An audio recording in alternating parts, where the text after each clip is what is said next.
Of course, any discussion about opportunity must place the healthy development and education of our children front and center. In the long run, they will be the main determinant of our economic security. Our first Operation Opportunity goal for preparing the next generation is to give every single parent of a Providence public school child an online data dashboard to track their child's school progress in real time. Parents won't have to ask their children what they got for homework. They'll be able to check themselves. Any parent with access to a computer can check the website and see how their daughter did on a science quiz. Technology will give them the critical connection into their children's school lives that their demanding work schedules now make so difficult. Second, we will implement a completely new district-wide curriculum for science and math to make sure it's taught the way it needs to be taught in 2010 and beyond. It won't make these subjects easy, and it won't perform any miracles on test scores right away, but it will give our children the opportunity they deserve to become as competitive as possible for jobs of the 21st century. We will also continue to focus on the time that our young people spend out of school. I'm proud to say that we've created an after-school system for our middle school children that is literally the envy of the nation. We will now use this model to create a summer program that will give kids experiences and learning opportunities to prevent summer learning loss. Summer learning loss particularly affects economically disadvantaged youth. Our final Operation Opportunity goal for preparing the next generation also builds on the success of the PASA After Zones.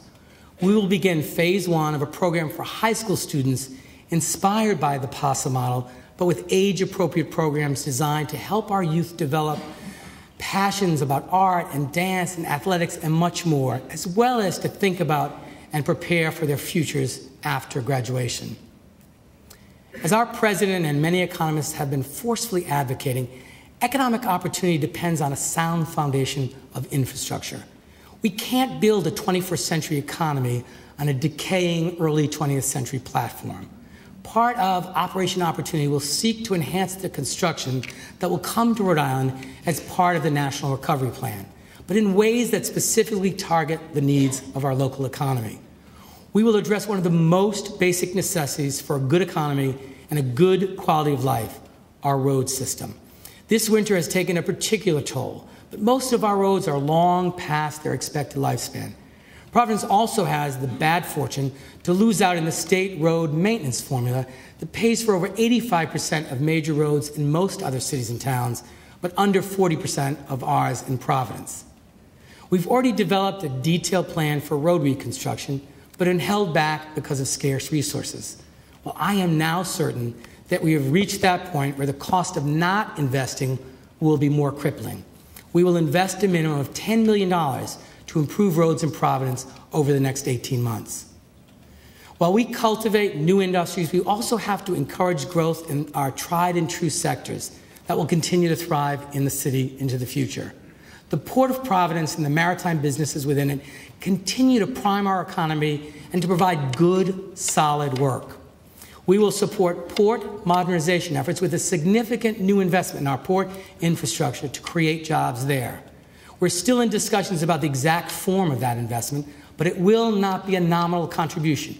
It will be substantial, and it will be an investment that creates jobs.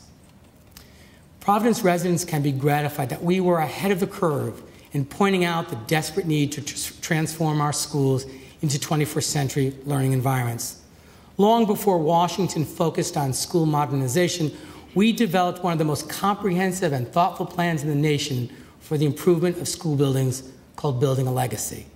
With the great help of our partners at the state level, including the General Assembly and the Board of Regents, we plan to open as part of Operation Opportunity the best career and technical high school in the Northeast.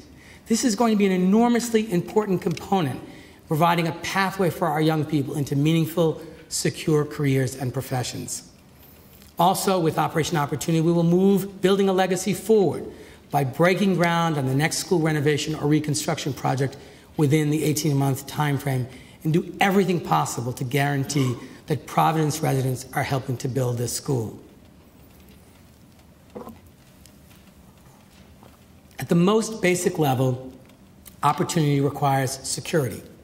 Our police, fire, and emergency management agencies have done phenomenal work to provide that. Furthermore, they've led the way in our efforts to make city government the innovator that our creative city deserves. This is all reflected in their contributions to Operation Opportunity. The Providence Police Department will again lead the way to the future of law enforcement, adopting the model used for training the world's best doctors through hands-on experience